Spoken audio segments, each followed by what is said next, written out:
My name is Maria Thompson. I am 29 years old, and I am currently staring at a piece of cream-colored cardstock that probably cost $5 per unit, wondering if I am hallucinating or if the universe has finally decided to be funny at my expense. The envelope is heavy, textured, calligraphy curling across my name as if the sender knows me well enough to be gentle. The return address belongs to a city my ex-boyfriend moved to 2 years ago without telling me. Inside is a wedding invitation. His wedding invitation. And somehow impossibly, it is addressed to me. 2 years ago, he vanished. No warning, no fight, no explanation, just gone. I had come home from a weekend work trip, rolling my suitcase across the hardwood floor of an apartment that instantly felt wrong. You know that kind of silence, the thick, unnatural kind that presses against your ears. My keys clinked too loudly when I dropped them into the ceramic bowl by the door. The living room looked normal at first glance. The couch was there. The TV was there. But the air was dead like a room after a funeral where no one cried. I walked into the bedroom. His side of the closet wasn't just empty in the doing laundry sense. It was surgically cleared. No shirts, no shoes. Even the hangers were gone. 4 years together, 3 of them living under the same roof, erased in an afternoon. The night before, we had talked about adopting a dog. We'd argued about names. We'd planned a visit to the shelter on Monday. I called him, straight to voicemail. I texted, not delivered. Instagram blocked, Facebook blocked. I called his mother. No answer. I called his best friend. He picked up, paused too long, then said, "He just needs space. Please don't make this weird," and hung up. That was my closure. I spent 3 months crying, 3 months raging, and the last year and a half rebuilding my dignity, brick by brick. I earned a promotion. I repainted the apartment. I learned how to sleep without waiting for a door to open. I started dating a man who communicates like an adult, who doesn't disappear when things get uncomfortable. But there was one loose thread. When my ex left, he was in a hurry. He took his clothes, his toiletries, his gaming console, but he left his music studio. Thousands of dollars worth of vintage synthesizers, rack units, and 2 massive reel-to-reel tape machines stacked in the spare room of an apartment I paid 70% of the rent for. For 2 years, I boxed it up, stored it, lived around it, a shrine to being ghosted. And now, according to this invitation, he wants me at his wedding. I flip over the RSVP card and see a handwritten note from his fiancée, a woman I've never met, saying how much she'd love to meet the people who knew him back then. The pieces click into place with a quiet, sickening clarity. He didn't disappear. He rewrote the story. And he bet everything that I would stay silent. He bet wrong. For a long time after he disappeared, I lived inside questions that had no answers. They followed me everywhere, trailing behind me. Like loose threads I couldn't cut. What did I miss? When did he decide to leave? Was there someone else already waiting in the wings, or did he simply wake up one morning and choose the cleanest exit for himself, no matter how brutal it was for me? Friends tried to help by saying things like, "At least you found out who he really is," but that kind of wisdom only works in hindsight. In the moment, all it does is highlight how powerless you were while it was happening. I replayed our last conversations, endlessly searching for cracks I might have ignored, but all I found were ordinary moments, grocery lists on the fridge, half-finished mugs of coffee plans that assumed tomorrow was guaranteed. The first 3 months were survival mode. I cried in the shower so my neighbors wouldn't hear. I slept on his side of the bed because I was too angry to move his pillow, but too lonely to push it away. I jumped every time my phone buzzed, convinced it would finally be him explaining everything, apologizing, telling me he'd panicked and made a mistake. That message never came. What did come was silence so complete it felt intentional, like a punishment I didn't remember earning. When the tears finally slowed, they were replaced by rage. Not the dramatic kind, but the quiet, corrosive kind that lives in your chest and makes even breathing feel sharp. Eventually, anger gave way to something steadier. I started rebuilding, not because I felt ready, but because standing still hurt more. I poured myself into work and earned a promotion I'd been chasing for over a year.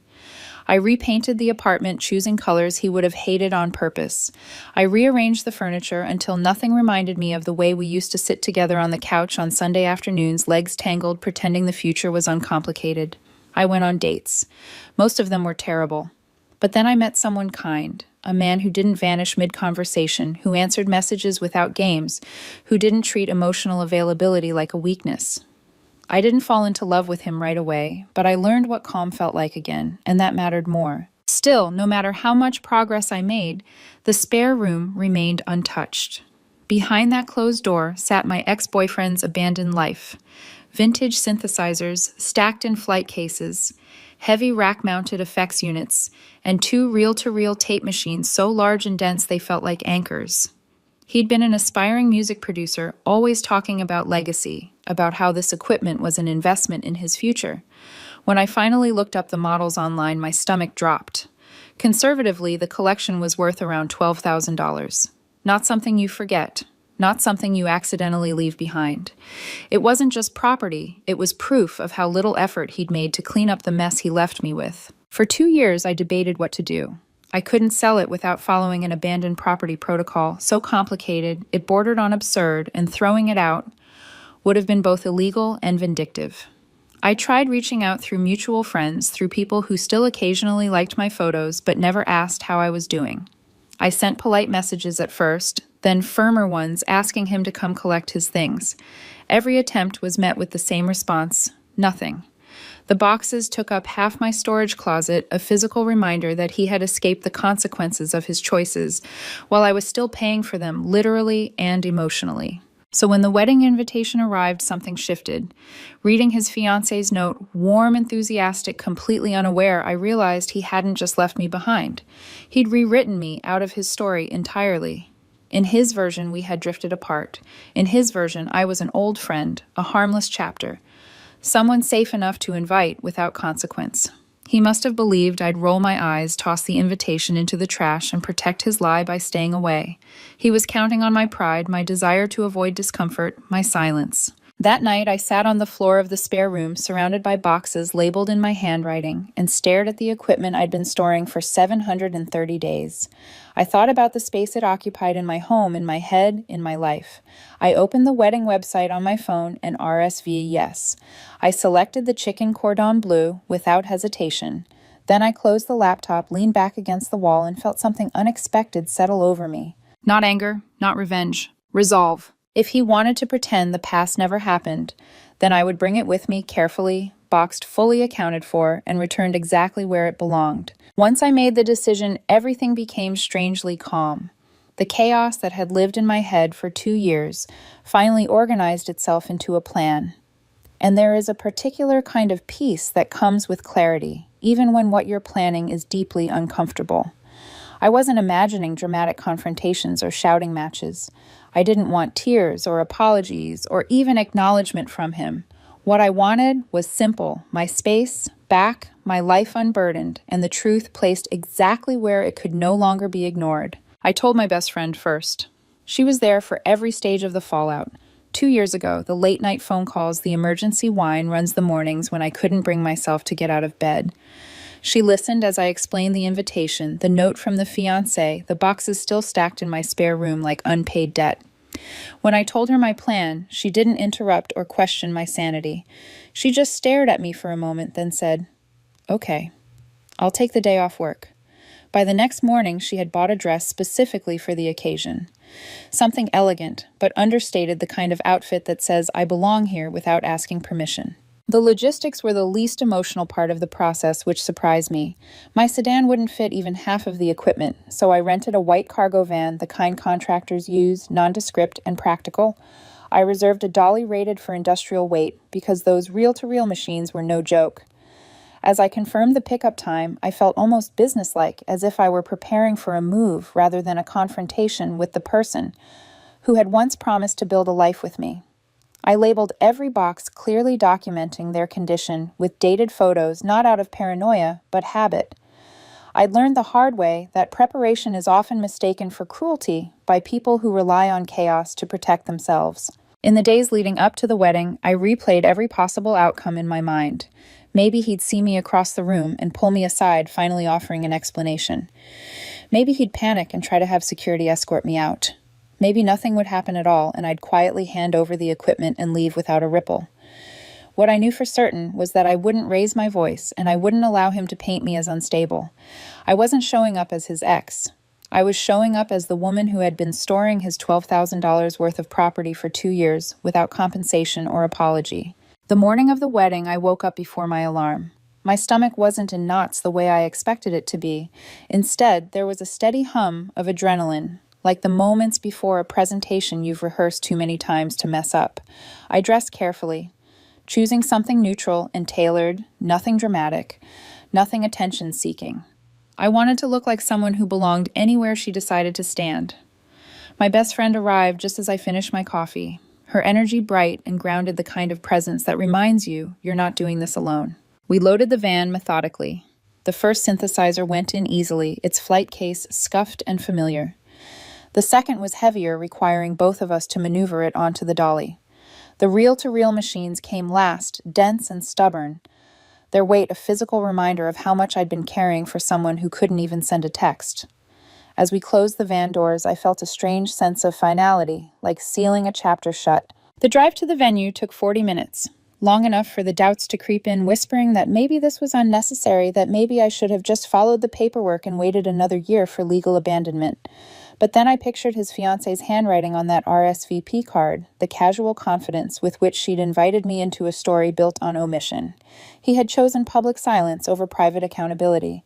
I was simply respecting the setting he picked. As we pulled into the venue's gravel lot, a rustic barn framed by string lights and manicured lawns, I turned off the engine and sat still for a moment. I took a breath, steady and deliberate. We're not here to cause a scene, I said more to myself than anyone else. My best friend smiled, already unfolding the dolly. No, she replied. You're here to finish something. And for the first time in 2 years, I felt ready to do exactly that. We timed it carefully. Not early enough to be conspicuous, not late enough to miss the moment when everyone was still paying attention to everyone else. The ceremony had already ended by the time we arrived, the kind of quiet compromise I could live with. I didn't need to watch him make vows I suspected were recycled from the same internet templates we once laughed about together. I needed witnesses, not sentiment. Cocktail hour was beginning, guests spilling out onto the lawn in clusters of laughter and clinking glasses, the air thick with cedar perfume and curated happiness. The venue was one of those rustic, chic barns that look effortlessly charming because someone spent a fortune making sure they did. Whitewashed wood fairy lights strung just so, a gift table positioned near the entrance where envelopes and boxed kitchenware formed a careful little altar to domestic optimism. That's where he was standing when I saw him, my ex-boyfriend, champagne flute in hand, smiling in the practiced way people do when they think they're safe. Beside him was his bride, radiant and bright-eyed greeting guests with genuine enthusiasm. For a brief second, I wondered if I would falter if the years we spent together would suddenly demand tenderness. Then he looked up. The color drained from his face so quickly, it was almost impressive. Not faded, vanished. His smile collapsed, and the glass in his hand began to tremble hard enough that I thought it might shatter. He looked like someone watching a car accident in slow motion, fully aware of the impact and powerless to stop it. His bride followed his gaze, confusion flickering across her face before transforming into delight. She let go of his hand and stepped toward me, pulling him along as if he were just another accessory. "You must be Maria," she said brightly. "I'm so glad you came. He said you might be too busy." Her grip was warm, earnest, and completely unaware of the tension vibrating beside her. "I wouldn't have missed it," I replied, smiling the kind of polite, controlled smile that doesn't invite questions. And I couldn't come empty-handed. I gestured behind me, where my best friend was already unloading the dolly from the van, parked conveniently close to the entrance. The first flight case rolled into view, its scuffed black exterior, a sharp contrast to the pastel gift boxes stacked nearby. The bride's smile faltered confusion, knitting her brow as she turned to look at my ex. "What's this?" she asked. He finally found his voice, though it came out thin and strained. "We can talk about this later. Let's just put it somewhere else." "Oh, I don't want to keep storing it for you," I said, my voice carrying easily to the nearby cluster of relatives sipping wine. "It's been 2 years. I maneuvered the dolly forward, careful and deliberate. Since you blocked my number, moved cities, and left all of this in my apartment, this seemed like the most efficient way to return your property." The temperature around us dropped, subtle but unmistakable. Conversations nearby, slowed curiosity sharpening faces as the words landed. The bride's hand slipped from his, her expression shifting from confusion to something more alert, more calculating. "You blocked her," she asked him quietly. "You told me you two were still emailing." We haven't spoken since the day he moved out while I was at work, I said gently, almost kindly. Here's the reel to reel. Be careful with it. The left spool is finicky, but you probably already know that. I nodded toward the equipment, my tone conversational, as if we were discussing furniture delivery. My best friend rolled up with the second load stacking synthesizers beside the gift table. The visual was absurd, industrial black cases looming next to pastel wrapping paper and congratulatory cards. My ex leaned toward me, his voice low and furious. You are insane. Get this trash out of here. It's not trash, I replied, keeping my volume steady. It's your Prophet 5. You called it your legacy. I've kept it safe for 730 days. I turned to the bride, who was now studying him with a sharpness that hadn't been there moments ago. He hates it when people touch the knobs without washing their hands first. Just a heads up. For a heartbeat, no one moved. Then I stepped back, releasing the dolly, my role complete. I hope you have a beautiful marriage, I said sincerely. I'm glad I could finally clear the space. I turned and walked away before anyone could stop me, my heels crunching softly against the gravel as I returned to the van. My best friend was already in the driver's seat, eyes wide and shining. As we pulled away, laughter bubbled out of her, unrestrained and cathartic. We drove 5 miles down the road to a diner and ordered pancakes like we'd just finished a long shift rather than detonated a carefully maintained lie. My phone buzzed 20 minutes later, an unknown number. This is the bride's maid of honor, the text read. That was the most punk rock thing I've ever seen. Also, he's crying in the bridal suite and she's drinking vodka straight from the bottle. Thought you should know. I slept deeply that night, the kind of sleep that comes when something long overdue has finally been set right. I woke up the next morning expecting regret to hit me like a hangover, but instead there was only a strange, buoyant quiet. The kind that settles in after a storm has passed and the air feels lighter because everything heavy has already fallen. That calm lasted until my phone started buzzing on the kitchen counter, vibrating itself dangerously close to the edge. Not his number, he was still too proud to unblock me, but an unfamiliar email notification with his name in the subject line typed in all caps, as if volume could substitute for authority. The message was long, rambling, and theatrical. He accused me of ruining the most important day of his life, of humiliating him in front of his family, of acting with malicious intent. He demanded compensation for emotional distress, transportation costs, and the inconvenience of having to explain himself. He even suggested I should have paid to ship the equipment to him instead of ambushing him at his own wedding, conveniently forgetting that he had invited me there himself. I read it once, then again more slowly, sipping my coffee until I laughed out loud at the sheer audacity of it. When people like him lose control of the narrative, they don't look inward, they look for someone to punish. 5 days later, the appetizer arrived in the form of that email's sequel, a certified letter, delivered with unnecessary drama. He hadn't hired a lawyer, he was too cheap and too confident for that, but he'd found a free legal template online and filled it in himself. I could tell because he forgot to delete the insert date here placeholder on the second page. According to his homemade demand letter, I owed him $2,500 in venue violation fees because the barn charged them for unauthorized vendor loading when I pulled the van up front. Another $500 for storage and handling because he'd apparently had to hire someone to move the equipment into his parents' SUV. And finally, a public apology on my social media declaring that I was mentally unstable and that our breakup had been mutual to restore his reputation among his in-laws. I laughed so hard I nearly choked. Then my phone rang. It was her. I stared at the screen longer than necessary, weighing whether answering would pull me back into something I'd already walked away from.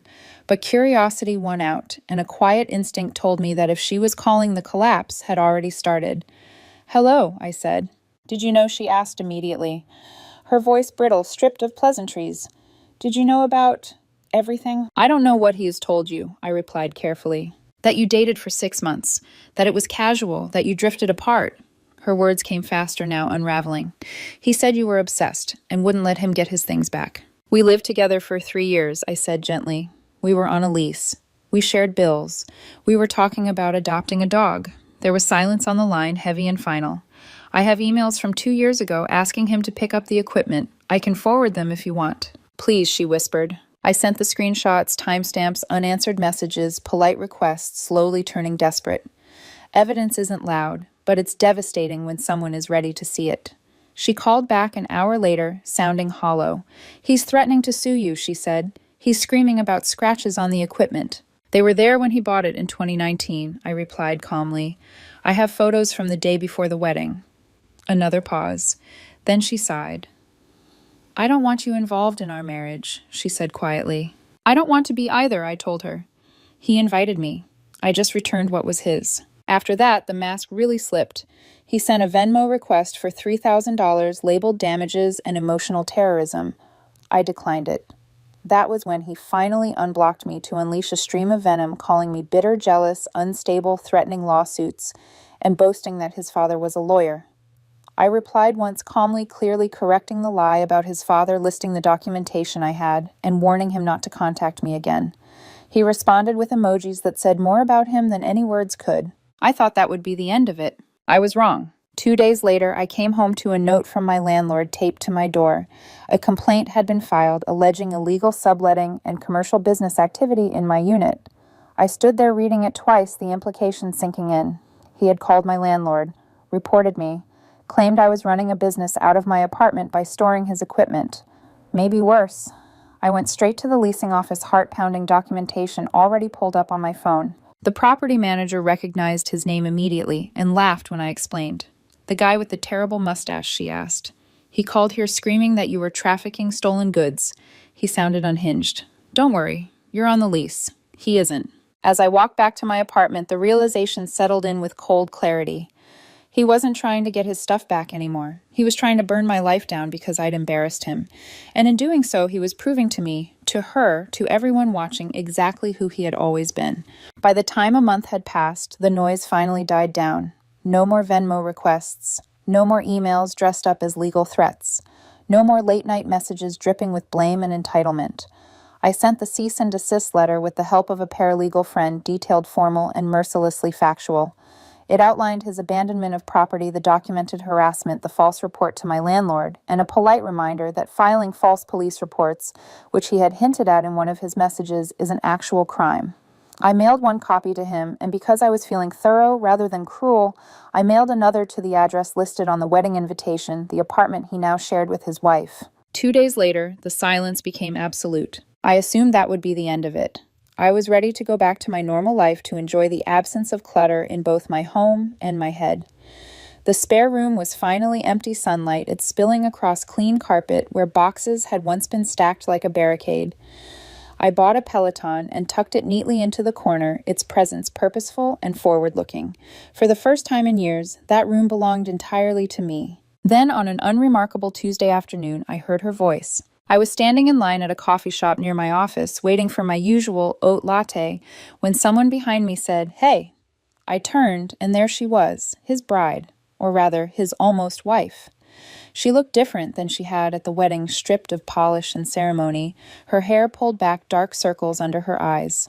Most notably, there was no ring on her finger. My stomach tightened, not with fear, but with the instinctive desire to avoid another scene. "Can I sit?" she asked, gesturing to the empty chair at my table once we had our drinks. I nodded. "Sure." She wrapped her hands around her cup, staring into it, as if the answer to everything might be floating in the foam. "You were right about the scratches on the Moog," she said, finally, a dry, humorless laugh escaping her. "About everything, actually." She took a breath, steadying herself.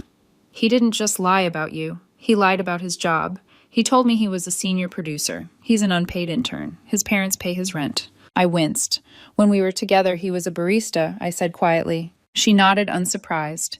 "The wedding gifts were mostly cash. He tried to take all of it the Monday after the wedding to buy a new car. Said he'd earned it by dealing with the stress you caused." Her mouth tightened. I left. We never filed the marriage certificate. My mom is a paralegal. She told me to run, so I did. I didn't know what to say to that. I'm sorry I offered because sometimes there are no better words. She reached into her purse and placed a small, heavy object on the table between us, a vintage silver-capped knob from one of the synthesizers. "You forgot this," she said, a faint smile tugging at her lips. "It fell off when his dad was loading the equipment. He tore the apartment apart looking for it. Said it devalued the unit by $500. I pushed it back toward her. "Keep it," I said. "A souvenir." She laughed, then genuinely, and stood. "Thank you for RSVPing," she said softly. "You saved me a lot of time." After she left, I walked home slowly, letting the weight of the past month settle and then finally lift. A mutual friend later reached out to apologize for cutting me off, telling me my ex was back living in his parents' basement, trying and failing to sell the equipment without original boxes or manuals. Apparently, his reputation in the local music scene was ruined, not because of me, but because the truth has a way of traveling once it's finally released. That night, I opened the door to the spare room and stood there for a moment. No boxes, no ghosts, just clean space and quiet. I turned off the light and closed the door without looking back. The debt was paid, the clutter was gone, and honestly, the chicken cordon bleu had been dry anyway.